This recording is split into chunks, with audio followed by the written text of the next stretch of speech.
and welcome to PGurus channel. I'm your host Sri Iyer and I am with Dr. Subramanian Swamy, Rajya Sabha member, former Union Minister of Law, Justice and Commerce. Dr. Swamy, welcome to PGurus channel.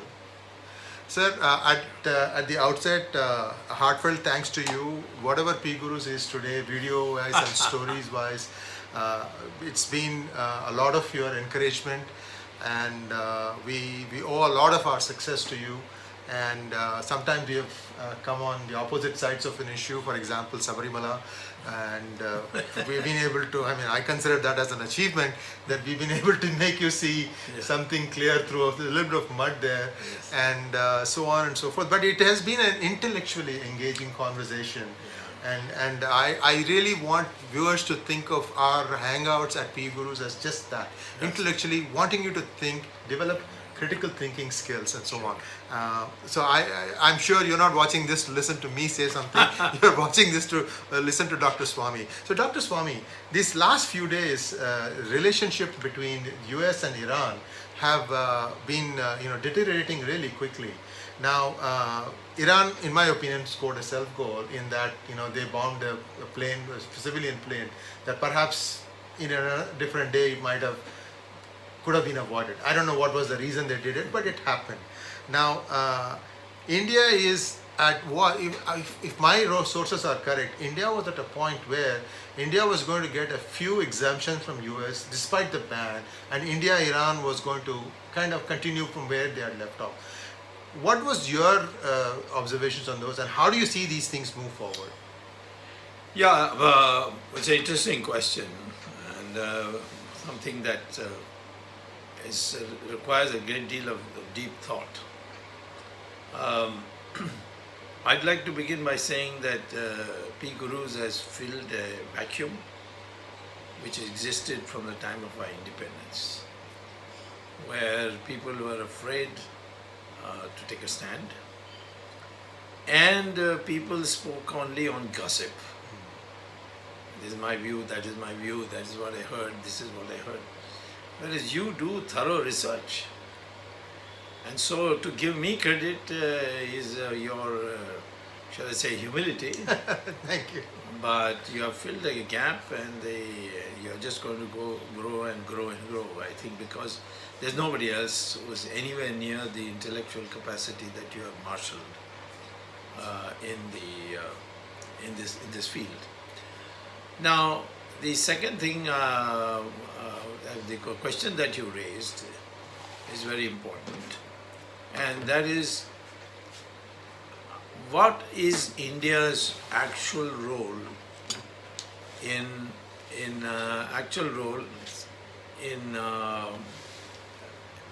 the international world? Yeah. Are we just sort of people who flit like butterflies from one country to another, receive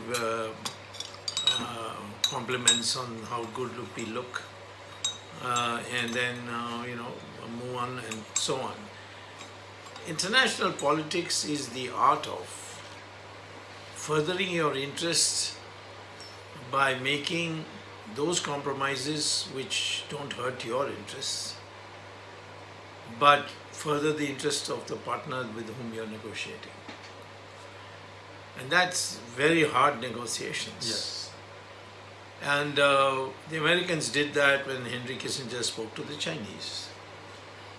We're talking about the 1973. 71, yes. Yeah. And in fact Nixon went to China in 72. So there you see, the Americans never gave up any of their fundamental interests in Taiwan or Hong Kong or any of the other issues, or of defending Japan. But they saw their fundamental interests that Soviet Union would be weakened if China became a partner. And China was very keen to recover their lost economy due to the Cultural Revolution and so on. So there was a perfect fit. And in the case of India today, what is it that we want from the United States? We essentially want two kinds of things.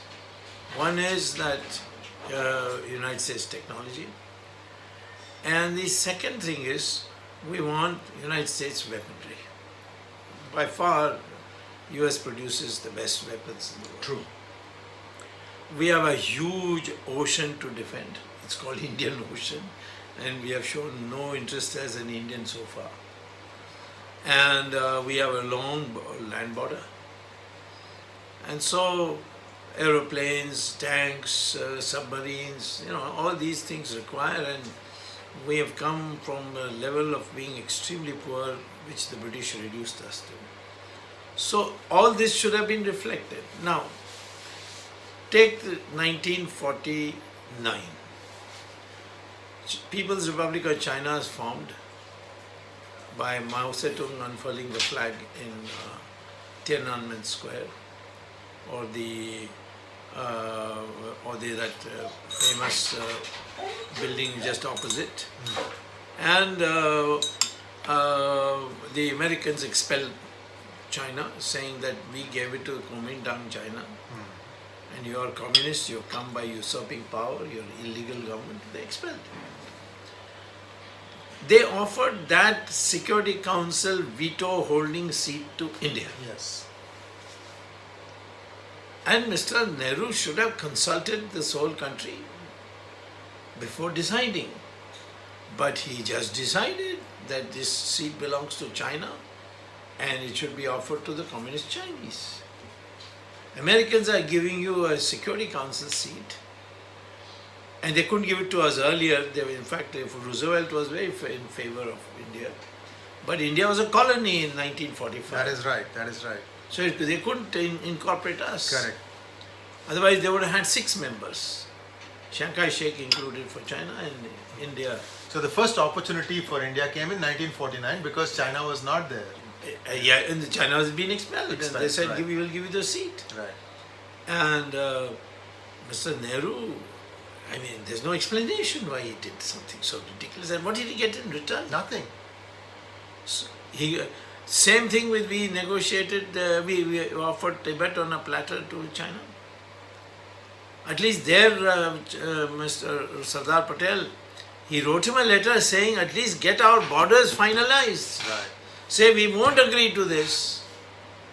We won't remove all our positions we have got in Tibet, listening posts and so on, unless you agree that the border as we have drawn it is something you will accept. And Chinese would have accepted that time, but we didn't. So this personalized thing is a problem that has continued throughout our history, how well we are received, how we got an embrace, instead of a nitty-gritty of what the country got in return for what it gave up. Iran is that kind of situation where we are now in a position to strike a bargain, but we are not. We are pleading. We built a port for China, for Iran. They let us operate it. And it was the greatest thing possible, right in the Hormuz, Gulf of Hormuz, you see. But we started asking the Americans for waivers. What will the Americans do? They're going to apply sanctions to India? Then we should have told them we'll retaliate. We didn't.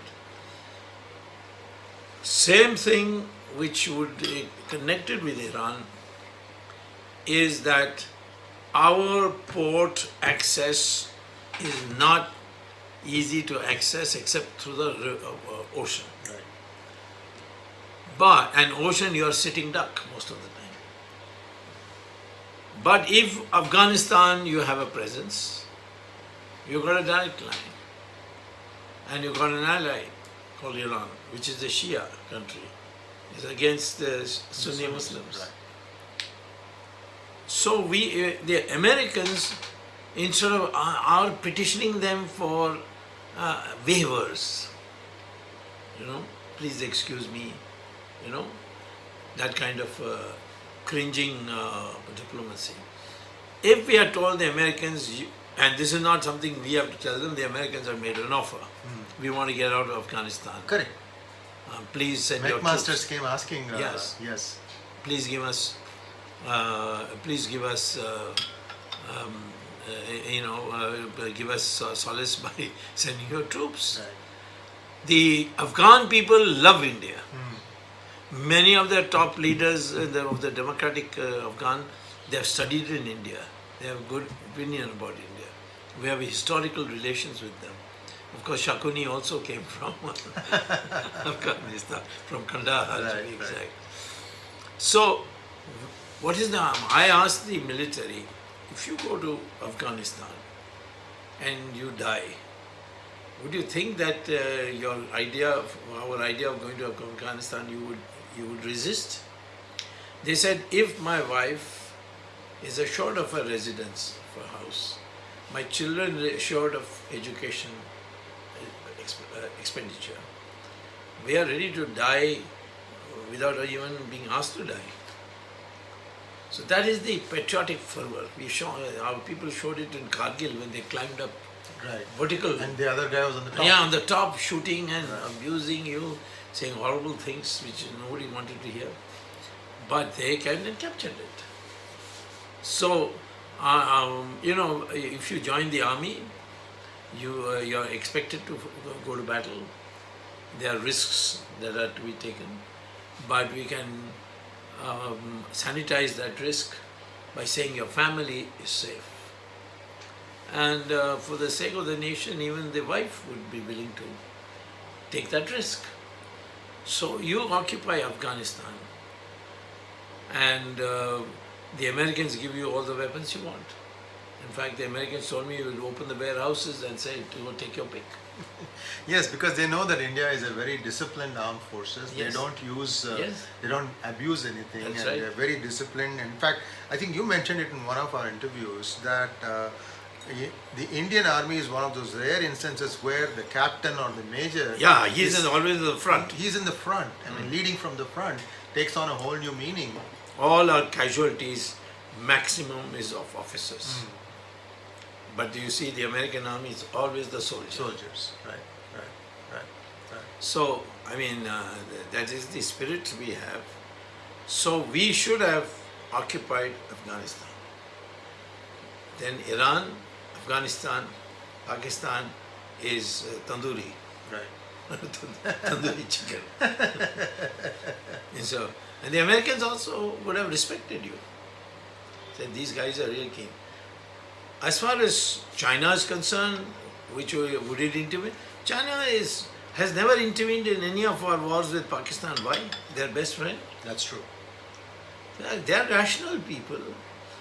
And I, as their friend, a friendly person, they speak their heart out with me. They are upset with Pakistan for allowing terrorists to go to Xinjiang and create havoc. But they say, we don't know what India will be. Will India be a cat's paw for the Americans? We nearly were when we teamed up with Australia and Japan. You mean the Quad? The Quad. That is nothing but junior partners of the United States. Let's understand one thing. If you ever make a pact with America, they will do their damn best to make you into a junior partner. Especially if you want something from them. The only way to deal with America is, I want this and I'm willing to give you this. You tell me what you can give and what you want from us. Transactional. Absolutely. You live in America. Yes, I do. Yeah, I'm all too aware of everything that. is, yeah, put your money where your mouth is. So, Yes, that's true. In fact, speaking of phrases, I'm just, when I went to US, some of the phrases that we use in India have a totally different meaning in US. For instance, we don't think twice before saying, I passed out in 1975 to say that I graduated from a certain class. You go and say that in US and say, which bar? that's right. And in US, we are not afraid to say, I don't know this, you don't know that, so I'm not an expert in this. Yeah. And it doesn't offend the other person. That's They don't right. feel bad. They understand that somebody is defining the extents of their knowledge. No, you don't know anything. Yes. I recently said that Narendra Modi does know in economics. A lot of people got upset. I said, listen, if somebody says I don't know physics, I'll not be upset. Right. Because that is real education, where you know the limits of your knowledge. You know what you don't know. Yes. That's right. Precisely. You know, Right. you know what you don't know. Right. Right. So, and therefore, I think this Iran thing is a real lost opportunity. I mean, I can't speak for the Iranians, because the Iranian ambassadors come here. I've been to Iran, and everybody in Iran knows that I am unalloyed friend of the Israelis. But Israelis and myself have a bilateral relation. I won't let the Israelis interfere with my relations with Iran. Nor will I allow, if I was an Indian policy maker, allow the Iranians to interfere with my relations with Israel. In fact, I have been saying openly to the Israelis that, to the Iranians, that you must give up this idea that you can liquidate Israel. We will not, in India, will not stand for it. We will not watch it. We, in fact, when necessary, will send troops, because it's a small country. It doesn't have a big army. We have 2 million people in our military, both directly and indirectly. And therefore, we will stand for Israel. And it's just possible that Israel, India, and Shia Iran are the just right antidote for these fanatics who come in the name of IS and other things, which are all Sunni, Wahhabi, and then you can add in China. So I think the question you posed, we have been. There used to be long ago a film produced in Hollywood called Keystone Cops. I don't think you ever saw that. I think I was too young. I'll go and watch it. Yeah, go and search for it and see. And then you'll know what kind of government we have. So I think we have missed many opportunities. It's not I don't think it's BJP's fault. It's just the fact that the tone was set by Jawaharlal Nehru, then Indira Gandhi. And they had personal interests which they had to safeguard. The Soviet Union knew a terrible secret about them, Right. about Subhash Chandra Bose. And that is why I think Jawaharlal Nehru buckled and said, no, this thing belongs, because those days the Soviet Union was the patron father Yes, it of was. the Chinese. Yes. And so, and then by the time the Soviets started having reservations about China, they also offered us in 1956. Bulgarian and Khrushchev came here and offered it. By then, we have got into this Chinese clutches. Chini bye-bye. The Chini bye-bye. Some Chini it was. But I think we must know that foreign policy is not just diplomacy and speaking the palatable truth or anything. It's hard-nosed bargaining, and for that you need formal training.